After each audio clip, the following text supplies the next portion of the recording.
So for testing, this is all outlined very nicely on the DEC's webpage. You can go in and find this marine biotoxin monitoring contingency plan for bivalve shellfish other than gooey ducks. There's another plan for gooey ducks, and it goes through a lot of these procedures. Basically, when you are going to harvest your shellfish, you need to do pre-harvest testing and send those samples to DEC, where they will test them for the biotoxins. You wait for the results, and upon getting the green light, thumbs up, you can ship out your product. I think there's only, you said maybe a couple times when people have been holding their product and it comes back that the product is above the toxin limits. And for those shellfish species, you have to put them back in the water or discard them and keep them separate so you know which shellfish were toxic and retest those if you want them to go back out into the market. So in the summertime, which is May through October, for the approved, there's 27 approved growing areas. It's a 7-day window you have to harvest after you've sent in your samples.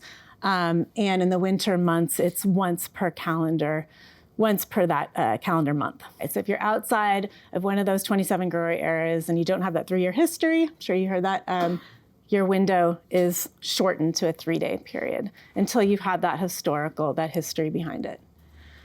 Samples are sent to the DEC lab here, and Patrice will handle them. And again, these two wonderful contacts and Megan can help you with any of your questions that you have. So to find out how to harvest, we're not going to go into too many of these details, but again, on their website, under this plan, you can find a submission manual, and then it clearly tells you how you should collect your samples. Again, it's usually at least 12 individuals. Gooey duck, I believe it's 4. And there's all these lengthy procedures. And I must say, it's different for sending your samples to DEC versus the Sitka lab, which we'll talk about. Patrice did say, and you all will have to confirm this, that you do have to actually take your samples and wash them and shuck them and bag them and freeze them and send them off to the lab. Is that correct? So these procedures are all laid out on their website. And when I talk about the Sitka lab, they have a video that shows you how to collect and process your samples. These are all in the manual. When you send your samples to DEC, they will send you the coolers and all the equipment, the submission forms, anything that you need. Testing is free, yay, which is great. But you have to pay for the shipping. Not free. And again, they have all this information is on the submission form, who to contact. You have to notify them every time you send your sample because they need to know like the flight that it's coming in on and the carrier and all that information. So always contact DEC first to let them know your samples are coming. And once they're in the lab, these are the tests that are used and the action limits are right there. You don't have to, 80 micrograms is the one for PSP. Okay, so that is commercial sampling. For subsistence sampling and those in Southeast Alaska, it's amazing that we have this program here, CTOR. This website is amazing. All the sampling protocols for sending in samples if you're subsistence, if you're harvesting for subsistence are outlined under this tab here. For the Sitka lab, and the shellfish data is a wealth of information for anybody out there. These are the folks, Chris Whitehead managing the Sitka lab, and the sampling procedures, like I said, are very different there. It's get your shellfish. They like them not frozen and whole, and they want them alive when they get them so they're not stinky and gross. Okay, and they do have a lovely video on how to go about with your sampling for that. So we'll work on coming up with a video for the DEC.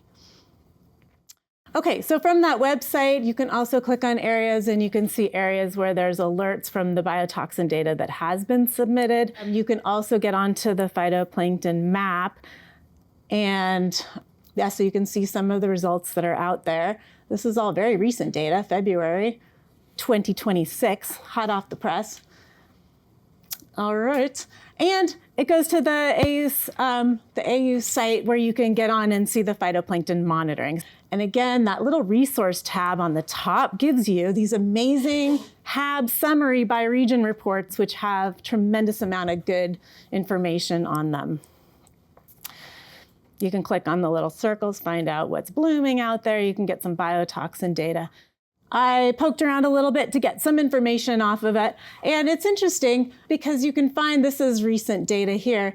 It shows some things that I just wanted to stress. And that is when you submit your samples, you have to submit a sample for every product, every shellfish species that you are going to be selling, because they will accumulate biotoxins at different rates. So like this one right here shows a butter clam. This was from the same lot that was tested, or this was from the same samples that collected on the same day. The butters were up at 64, which is not quite at the regulatory limit. Little necks were 1 and the cockles were 9.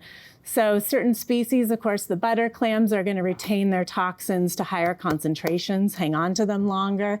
Mussels can retain at high levels, and scallops can retain at very high levels. So some of these sites, you can see that the data changes, it bounces all over the place. So we have a sample up here that was in December, came back at 300 micrograms for PSP, which is really high.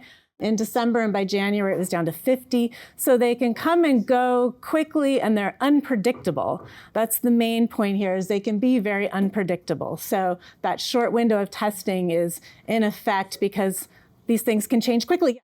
These drop-down menus, you can click on what the temperature is doing. You can click on phytoplankton, you can click on biotoxins. So these maps have a lot of information. But regardless of what this information tells you, you still always have to test your samples, obviously, before you ship them out. Things change quickly. They change between species.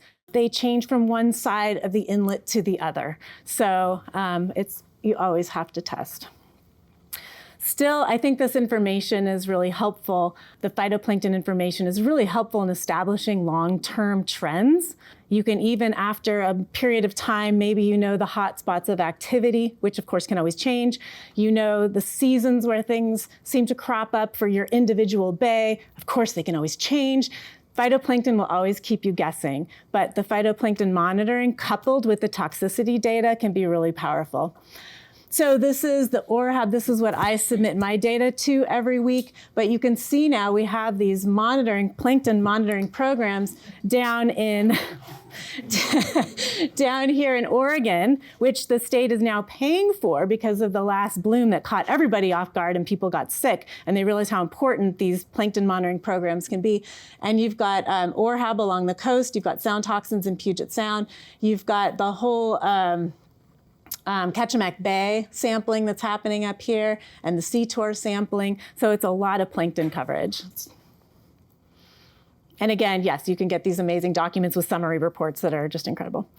Okay, so we're shifting gears a little bit now to talk about, we've talked about the mandatory regulatory testing of the tissues. We've talked about some of the plankton monitoring that can support that goal of keeping our shellfish safe and just like an extra set of eyes on the water.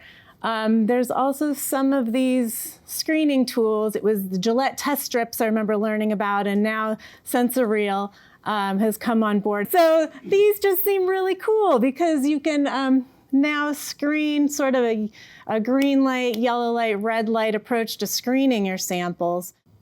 And oh, well, we've got Matthew Forrester here, and he's got these sheets that tell you exactly how to do it. So important things to remember.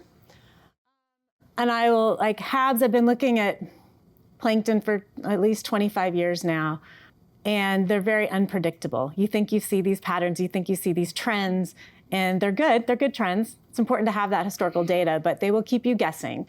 They can be very patchy. Toxin levels can vary between sites that are even really close by. We already talked about toxin concentrations accumulating differently in different species of shellfish. Toxicity can come and go quickly. You can have a closure that lasts for 2 weeks. I don't know if anybody looked at that Dinophysis sample, but that closed bud inlet for 8 months, so they can last a long time. Some HAB species may be extremely common in your sample. They could be blooming. I've got a Pseudonychia bloom right here. Doesn't produce any toxins. but sometimes they do. The Alexandrium ones, I must say, like anytime we even get one Alexandrium cell in our sample, DOH wants to test. Those can be at lower concentrations and produce quite a bit of toxicity. The other two species, it's not so straightforward. You can have them in the sample and it can be a different species or different water chemistry composition that switches it and has it produce biotoxin. So they can be in there. So HABs are unpredictable. They can show up anytime, any place.